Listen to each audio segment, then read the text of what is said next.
Hola, buen día. Muchas gracias nuevamente por la invitación a la Sociedad del Centro Médico Nacional del IMSS. Es un placer nuevamente estar con ustedes y vamos a tomar el tema de la médula ósea, principalmente vista por resonancia magnética. Les recuerdo mi nombre, yo soy el doctor Jonathan Rubalcaba Ortega, soy el especialista en neuroimagen y también en resonancia magnética. ¿Cuáles son los objetivos de esta charla? Vamos a reconocer tres grandes objetivos, que son identificar los patrones de la médula ósea normal por resonancia magnética, qué utilidad tienen las secuencias de resonancia para la valoración de la médula ósea y principalmente conocer los principales patrones de afectación de la misma, de acuerdo a las patologías que se van presentando. En forma general, la médula ósea por resonancia magnética se logra identificar en estudios de resonancia en la columna vertebral, las pelvis, extremidades, y habitualmente nos encontramos patrones de médula ósea muy heterogéneos que tienen una gran variabilidad, pero que tienen patrones normales, los cuales hay que ir identificando, principalmente en las estructuras óseas que se identifican en los dibujos de abajo, tanto en la columna vertebral, en los huesos largos como el fémur, el húmero, en las costillas, obviamente en los huesos largos de las extremidades, en la pelvis y en el sacro. Muchos de ellos van a tener este patrón moteado de características que conforme va progresando la edad, van a ir siendo más heterogéneos, quedando unos con un cambio de señal o un cambio de color, por decirlo así, y obviamente tenemos que identificar los patrones normales para que nosotros potencialmente podamos identificarlo. Esta distribución y aspecto de la médula ósea se da principalmente en el esqueleto apendicular y axial. Y la importancia de saber esto es para identificar si existe patología o bien se trata, como ya lo comentamos, de variantes normales. En forma general, representamos trastornos infiltrativos de reemplazo, de depresión, vasculares y otros. En este caso nos vamos a dirigir principalmente a los más comunes. Vamos empezando con los patrones de patología de médula ósea, con los trastornos infiltrativos, que es una representación de proliferación de células nativas benignas o malignas. Esto quiere decir que van a empezar a identificarse dentro de las mismas células de la médula ósea. ¿Cómo se traduce para nosotros o por imagen? En una intensidad de señal anormal. Anormal quiere decir que el alto contenido de agua de las células neoplásicas puede presentarse con una alta intensidad de señal en las secuencias STIR o T2-FAT-SAT o de inversión-recuperación. Cuando estamos hablando de un patrón habitualmente benigno, lo vamos a llevar como reconversión o hiperplasia mieloide, y cuando se presenta en una entidad de un estrés fisiológico habitual quiere decir, esto quiere decir que potencialmente tiene un factor desencadenante que nos va a condicionar el cambio de la intensidad de señal en la resonancia magnética. ¿A qué le llamamos nosotros reconversión de la médula ósea o reconversión medular? Habitualmente nosotros contamos con una evolución normal de la conversión de la médula ósea amarilla o inactiva, cuando las necesidades de la médula roja de producir las células empiezan a depletarse. Y esto se da habitualmente cuando uno cumple la mayoría de edad, 18, 21 años. Va a haber algunas condiciones que nos favorezcan que haya una reconversión medular normal, principalmente en pacientes fumadores, en atletas de alto rendimiento o maratonistas principalmente, en condiciones como obesidad e inclusive en mujeres de edad media, en algunas enfermedades crónicas y en pacientes que reciben quimio y radioterapia sin que hayan sido irradiado la médula ósea. Algunas entidades benignas que también nos pueden condicionar esto, como son la mielofibrosis, la policitemia vera, la mastocitosis y el síndrome mielodisplásico. Estamos hablando principalmente de entidades hematológicas. Entonces, lo interesante de reconocer esto es que en algún momento nosotros tenemos que saber identificar cuando necesitamos documentar o diagnosticar la posibilidad de una reconversión ósea de la médula, principalmente pacientes que no tengamos ningún antecedente. ¿Cuáles son los patrones de patología de la médula ósea en la reconversión? Continuamos con las malignas, principalmente la leucemia, el mieloma múltiple, la amiloidosis y la macroglobulinemia de Waldenström. Todo esto se origina en la médula hematopoyética. Obviamente la leucemia va a condicionar una infiltración difusa de la médula ósea. El mieloma múltiple se puede comportar de distintas maneras, desde la evolución normal, o sea que no veamos nada nosotros, una lesión focal o una infiltración difusa. O lo comentamos, vean la infiltración normal, una micronodular o multifocal, y la difusa es la que puede simular una reconversión difusa, en la cual no podamos diagnosticar en algún momento si no sabemos identificarlas por resonancia o por las secuencias dedicadas para poder establecer este diagnóstico. Vean cómo presentamos en las secuencias del lado derecho, secuencias sagittales en T1 con distintos pulsos. Entonces vean cómo en una el patrón es más heterogéneo, más entre blanco y negro, y cómo la del lado derecho es la intensidad de señal más cercano a lo normal, un poquito más baja que los discos. Entonces vean cómo en la del lado izquierdo tenemos un patrón de filtración difusa, pero ya con tratamiento o con tendencia a la reconversión, y vean cómo el lado derecho es normal.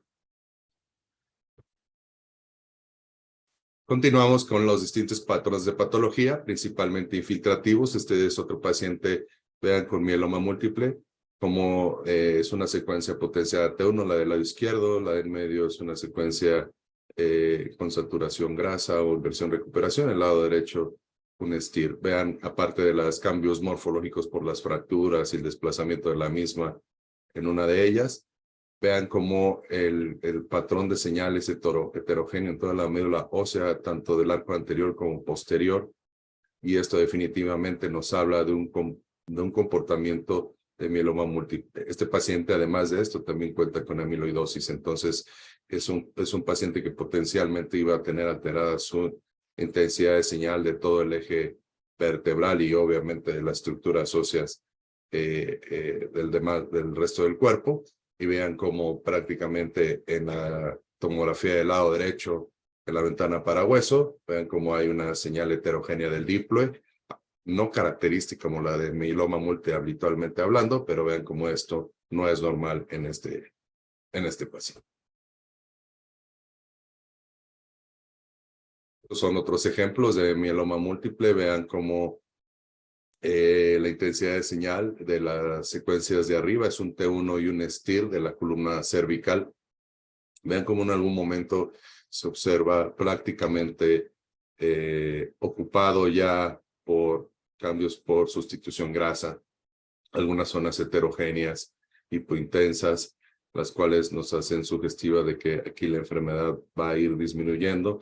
En la secuencia STIR no vemos alguna alteración en forma evidente, salvo a lo mejor en el cuerpo S5 una lesión ahí evidente que sería probablemente aún todavía infiltrativa. Vean en la secuencia de abajo de la columna lumbar, este es un T1 y este es un T2. Vean cómo el patrón de señal de la médula ósea prácticamente se ha sustituido por grasa. Sin embargo, ese moteado, esa hipointensidad difusa, está un poco más nodular, nos hace referencia a que este paciente en algún momento tuvo algo. Si no tuviéramos nada, ya sabemos que este paciente tiene mieloma múltiple, pero si no tuviéramos ningún antecedente, entonces debemos referirlo en algún momento o que se busque en algún antecedente para esto. Vean en las secuencias de la columna dorsal, la secuencia T1, el STIR y las secuencias T2, pues prácticamente la médula espinal se observa normal, pero vemos el mismo patrón, pero este sí un poco más marcado. Es un patrón heterogéneo de aspecto parchado o moteado de las estructuras óseas, las cuales se hacen representativas, más evidente con caída de la señal en las secuencias T1, con aumento de la intensidad de señal en las secuencias STIR, y en las secuencias T2, pues prácticamente se visualizan igual. Entonces, definitivamente en la secuencia ST2 podemos perder en algún momento, cuando no es así el patrón de afectación tan difuso y tan evidente, podemos perder algo de afectación y certeza dentro de nuestra visualización de los estudios. Como ya sabemos, pues también algunas de las lesiones del mieloma múltiple se pueden comportar con lesiones expansivas plasmocitósicas, como en este caso en el arco posterior, en la transición cervicodorsal, y más evidente en la lesión, estas son lesiones focales, en la lesión en el arco anterior de la columna dorsal alta, donde se involucra tanto el arco anterior como posterior, y en forma secundaria favorecen estenosis central del conducto raquídeo y comprimiento de la médula espinal. Entonces vean cómo nuestra secuencia T1, el resto, y obviamente también de la secuencia STIR, el resto de las estructuras óseas pues, potencialmente no tienen una afectación muy evidente, al menos con las secuencias que tenemos, pero bueno, con estas lesiones tan expansivas, nuestra primera sospecha es que sea una enfermedad mieloproliferativa focal dirigida a estos segmentos. ¿Cuáles son los otros patrones de patología de la médula ósea? Pues los trastornos de reemplazo, y estos se dan principalmente por infiltración por células que no existen, como en la osteomelitis, en los tumores óseos primarios, en las metástasis o en los linfomas. En la osteomelitis, ¿qué es lo que pasa? Pues obviamente las células inflamatorias se involucran en las células de la médula ósea para condicionar la ocupación y los cambios de intensidad del hueso a este nivel. En las metástasis, obviamente, se involucra principalmente la médula roja por el alto suministro de sangre y obviamente por la diseminación hematógena que pueden tener los implantes secundarios. ¿Cuáles son los lugares más habituales de implante secundario? Pues son las vértebras, la pelvis, los huesos de la pelvis, el fémur en las metáfisis, habitualmente proximal, y en el cráneo.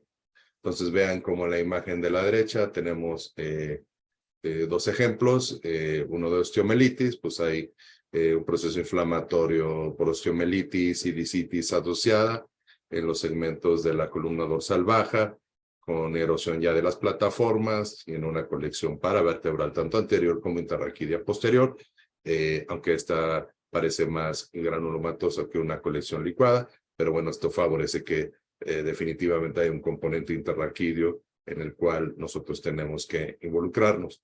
Ya sabemos que la etiología más común es el staph, sin embargo, tenemos que diferenciarlos de algunos otros bichos en los cuales pueden estar involucrados en este lado.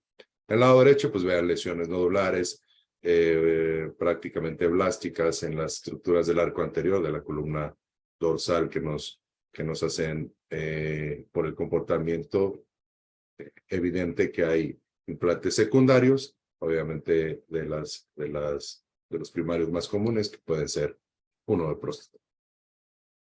En la osteomelitis, aparte de los cuerpos vertebrales y de los discos, no hay que olvidar también las articulaciones, como en este caso es la articulación C1, C2, donde tenemos una osteomelitis y obviamente una artritis séptica por el componente sinovial. ¿Y qué es más lo que pasa? Tiene componente inflamatorio periarticular. Aquí en la secuencia contrastada se nos escondió un poco, pero vean en la secuencia axial cómo todo esto se hace evidente con un importante reforzamiento, y en la tomografía que se hace también hay una destrucción ya muy evidente sobre esto. Este paciente ya con los estudios paraclínicos se determinó que era una osteomelitis streptocócica. Entonces, esta también las pongo principalmente para que ustedes puedan hacer evidentes dónde pueden estar las patologías. La unión cráneo-cervical muchas de las ocasiones se pierde para el radiólogo que está revisando un estudio. Habitualmente se van por la enfermedad degenerativa discal. Definitivamente les pido por favor que revisen en forma general todo su estudio, y a lo mejor empezando por la unión cráneo-cervical, para ver si no hay alguna alteración aquí y que potencialmente la podamos obviar y perder, y obviamente se perdería también en nuestro diagnóstico. en la unión cráneo-cervical. Vean como este paciente pues, prácticamente en la secuencia T1 y T2, si somos un poco concluyentes, a lo mejor no le diríamos nada, pero volvemos a lo mismo. Podremos ver todo el demás eje óseo, nunca vemos por sustitución grasa, a lo mejor los discos a este nivel, pero aquí nos llama la atención algo, algún cambio en la señal, las secuencias T1, en las cuales nosotros no estamos documentando esto. Entonces vean cómo el edema que se observa en las secuencias con el pulso de saturación grasa es muy evidente, aunque no hay una alteración franca en la articulación, no está subluxada, no hay una colección o componente. Vean a lo que evolucionó este paciente, ¿no?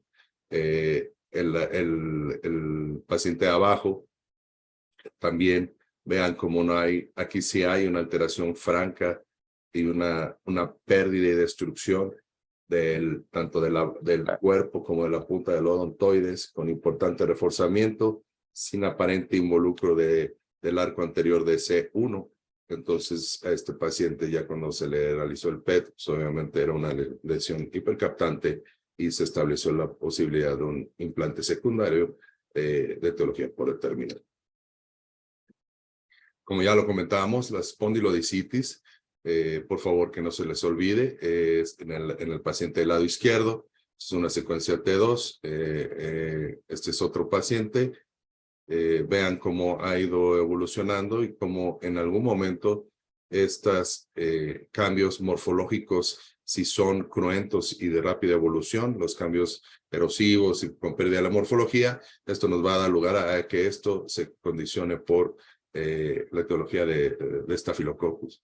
Entonces, definitivamente esta es una de las secuencias. Por ahí tengo algún caso que no logré encontrar. Cuando ustedes encuentran una tomografía que potencialmente se encuentre gas dentro del cuerpo vertebral, una de las etiologías que hay que buscar es salmonela, aunque no es común, pero bueno, prácticamente podemos tener otro.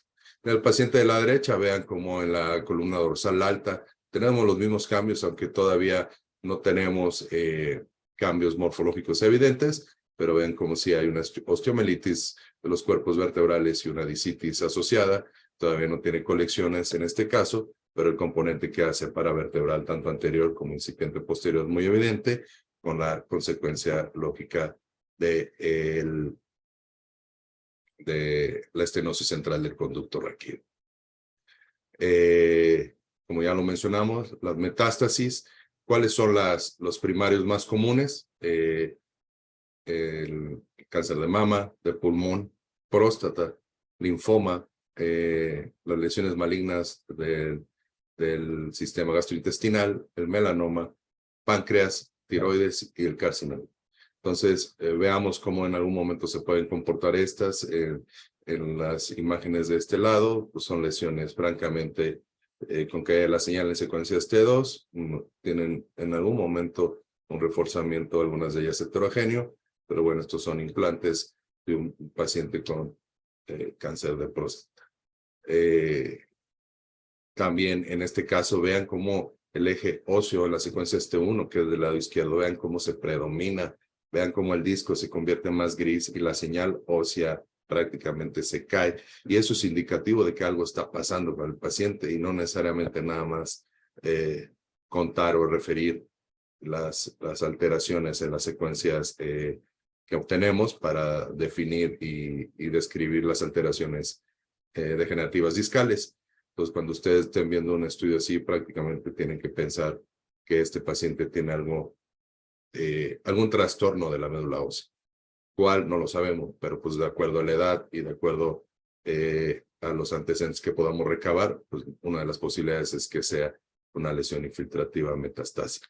Entonces, vean esta secuencia T2, es un T2 normal, cómo predomina la hipointensidad en los cuerpos vertebrales con un patrón heterogéneo prácticamente. Y aquí nosotros intentamos hacer una difusión, una secuencia de difusión, para documentar también que varias de las lesiones pueden llegar a tener restricción y que obviamente estaríamos hablando de algunas de las lesiones metastásicas. ¿Cuáles son los primarios más comunes para las lesiones osteoblásticas? Pues el carcinoma de próstata, el osteosarcoma y el carcinoma de tiroides, principalmente el medular, aunque hemos tenido últimamente, no potencialmente osteoblásticas por completo, la evolución de los últimos años hemos tenido muchos pacientes con implantes secundarios a columna vertebral, principalmente de carcinoma papilar de tiroides, en el cual llama la atención que después de varios años potencialmente puede empezar a tener otro comportamiento. Obviamente, los primarios más comunes para lesiones osteolíticas, pues es el carcinoma de pulmón, el gastrointestinal, el carcinoma celular renales, el meloma múltiple, que me faltó escribir el carcinoma de mama. Pero bueno, en este paciente, vean cómo tenemos una secuencia T2 del lado izquierdo, una secuencia T1 y interno con contraste, las del lado derecho. Entonces vean, aparte de que hay una lesión intramedular que potencialmente es una metástasis, vemos como hay un componente óseo de lesiones metastásicas, tanto del arco anterior como posterior, dominando en el arco posterior, y también tiene ya un componente de tejidos blandos de la musculatura paravertebral, así como interraquídeo, peridural y potencialmente con infiltración dural asociada. Entonces, definitivamente, cuando nosotros tenemos estos patrones de alteración en la señal, debemos pensar en algún momento en patrones infiltrativos.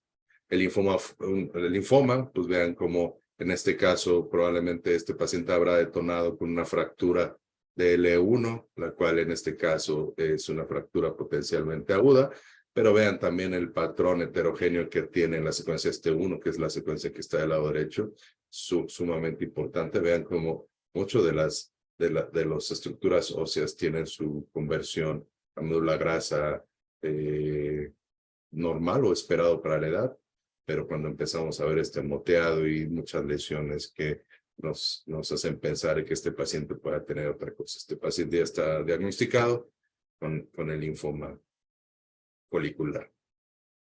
Este es otro paciente, adulto mayor, en el cual en un chequeo de rutina se le encontró una lesión infiltrativa clival y preclival. Recordemos que estas son infiltraciones por cordoma, son restos embrionarios de la notocorda. Entonces, este paciente tuvo una alteración en la señal. Aquí pongo nada más las secuencias contrastadas. Definitivamente, al tener secuencias en T1 simple o en difusión, cuando hagamos un cráneo, créanme que no hay que menospreciarlas, dado que esas son las que nos van a dar luz en algún momento para tener algún acercamiento diagnóstico y muchas de las ocasiones tener la posibilidad de poder dar acercamiento a algún diagnóstico. Este es otro caso que tenemos ahí. Este es prácticamente un quiste óseo neurismático del arco posterior. Vean la lesión expansiva con múltiples lóculos que hace nivel, que prácticamente por eso mandaba en el estudio, pero bueno, esta es una lesión focalizada, no potencialmente a una alteración en la médula ósea.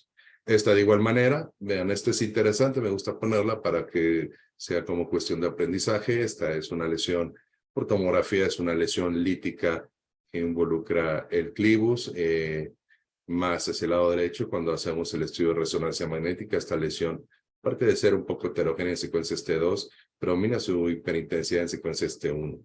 Entonces involucra prácticamente parte del clivus y el apex petroso, y cuando se hace la resección, pues obviamente contamos que es un granuloma de colesterol, y para que se lo lleven a casa, el granuloma de colesterol es el principal diagnóstico diferencial de las lesiones líticas del apex petroso. ¿Cuáles son los otros patrones de patología de médula ósea? Los trastornos de depresión, que estos se caracterizan por pérdida de médula roja focal o difusa, ya sea causado por quimioterapia, radioterapia o anemia plástica e idiopática. Este patrón, pues obviamente nos va a condicionar que prácticamente se pierda toda la médula roja que pueda tener y que sea sustituida por médula amarilla o por grasa. En este caso, contamos con que los cambios por sustitución grasa del componente de la articulación sacrocoxígea, y ven como en la secuencia de la columna dorsal, esta es una secuencia T1, vemos cómo son fracturas por insuficiencia, dado que no tenemos alguna otra alteración evidente que nos pueda sugerir otra patología. En este caso ponemos una fractura sacra A mí me gusta ponerlos y como enseñanza, cuando ustedes tengan pacientes que potencialmente tienen una columna lumbar degenerativa muy cruenta, o por lo menos que en algún momento nosotros tengamos antecedentes de que este paciente ya tiene enfermedad degenerativa discal, cuando nosotros tenemos un evento clínico de dolor agudo en la transición lumbosacra, siempre volteen a ver el sacro, por favor, y muchas de las ocasiones se van a encontrar que el dolor no es potencialmente por lo mismo que ya tenía, sino que potencialmente el paciente se fracturó por alguna consecuencia en el sacro. Muchas de las ocasiones, como en este caso, en la tomografía prácticamente es imperceptible la fractura y porque no condiciona un trazo muy evidente, pero en la resonancia es muy evidente todo el edema que tenemos en forma localizada, y obviamente esto se va a dar por cualquier momento, a veces por el mismo paciente, que ni siquiera lo note porque les van a decir que tampoco hubo caída, tampoco hubo un trauma, tampoco hubo un golpe. Entonces, se hace una fractura por insuficiencia espontánea, sin embargo, el dolor es muy intenso. Entonces, llévenselo como enseñanza, como aprendizaje, para que también esto les pueda hacer. Obviamente los trastornos que tenemos habitualmente en nuestros pacientes con enfermedades crónicas, como la neuropatía diabética o la osteomielitis, pues la neuropatía diabética nos va a condicionar una alteración en la médula ósea en forma difusa, con partes alternantes de reactivación de médula roja, cambios por sustitución grasa, pero son más generalizadas y no potencialmente nos causan alguna alteración en las secuencias T1, sino como una intensidad tenue. Obviamente la osteomielitis es lo primero que hay que buscar en los pacientes diabéticos y que potencialmente tengan ya sea un trastorno de la piel o úlceras ya infectadas. Es indicativo ir a dar el diagnóstico. Muchas de las ocasiones el diagnóstico se puede establecer solamente con los estudios en fase simple. Prácticamente no necesitaríamos el estudio contrastado, pero bueno, de acuerdo a cómo esté nuestra paciente, su condición clínica y los medios de contraste que ustedes utilicen, que deben ser los de menor riesgo, sería lo ideal valorar de acuerdo a su diagnóstico cercano al estudio simple, si es necesario pasar. Pues los cambios por radioterapia, vean cómo en este paciente que tenemos un schwannoma ahí en la encrucijada interraquídeo y en el foramen ciático del lado izquierdo. Vean cómo en este paciente ya se le tiene cambios muy evidentes por sustitución grasa o cambios post-radioterapia. Vean cómo desde el segmento de L2 para arriba la señal ósea se mantiene relativamente normal con unos pocos de sustitución grasa, pero vean cómo para abajo prácticamente se ha sustituido por completo. La lesión obviamente ya está operada, ya está biopsiada, pero pues aún así ahí se mantiene. Pero vean estos cambios. Estos cambios también los van a poder ver en forma muy recurrente en pacientes que han sido irradiados por algún primario en el hueco pélvico.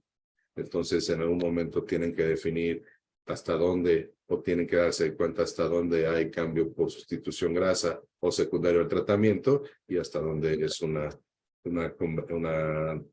señal normal de las estructuras óseas. Los otros patrones de patología de la médula ósea son los trastornos vasculares. Esto se habrá dado principalmente por edema o isquemia de la médula ósea. El edema es la afectación más frecuente y se va a deber a trauma y a contusiones o fracturas trabeculares, a osteoporosis o edema de la médula ósea per se por alguna otra causa.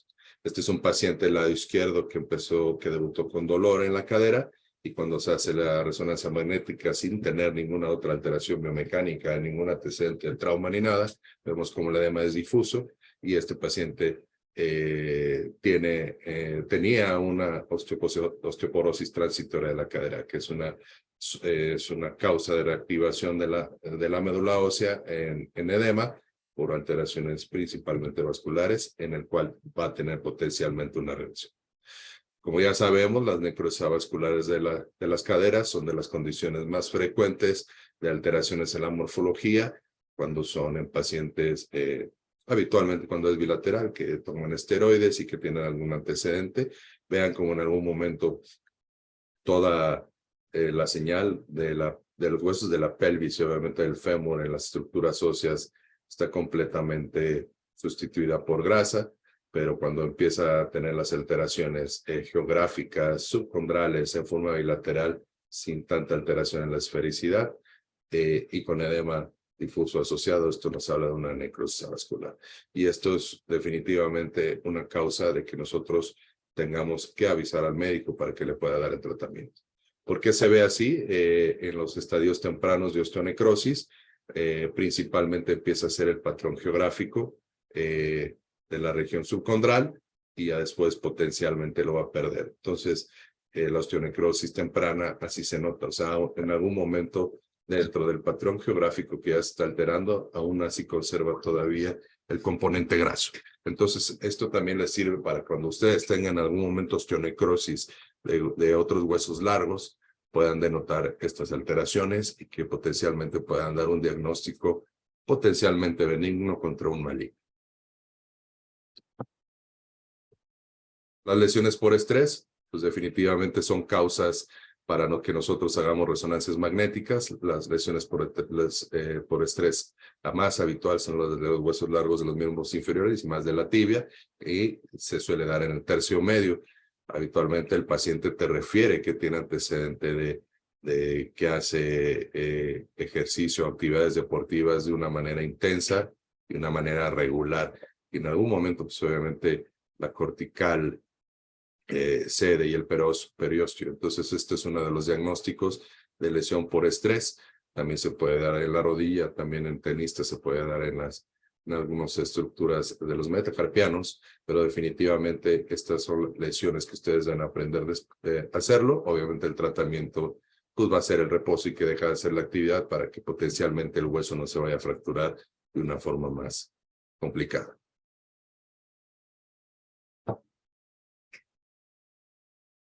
Estas son las fracturas agudas. Vean cómo en algún momento tenemos, cuando hay una disminución, independientemente de que nosotros tengamos la causa, pues cuando hay una disminución de altura y que sean por insuficiencia o por un trastorno secundario patológico, pues definitivamente son las que tenemos que definir. Nuevamente les insisto que nunca subestimen la secuencia ST1. Es una de las secuencias en las cuales nos va a poder dar más luz a nuestro diagnóstico para poder interactuar con las demás secuencias o poder sugerir algunas más.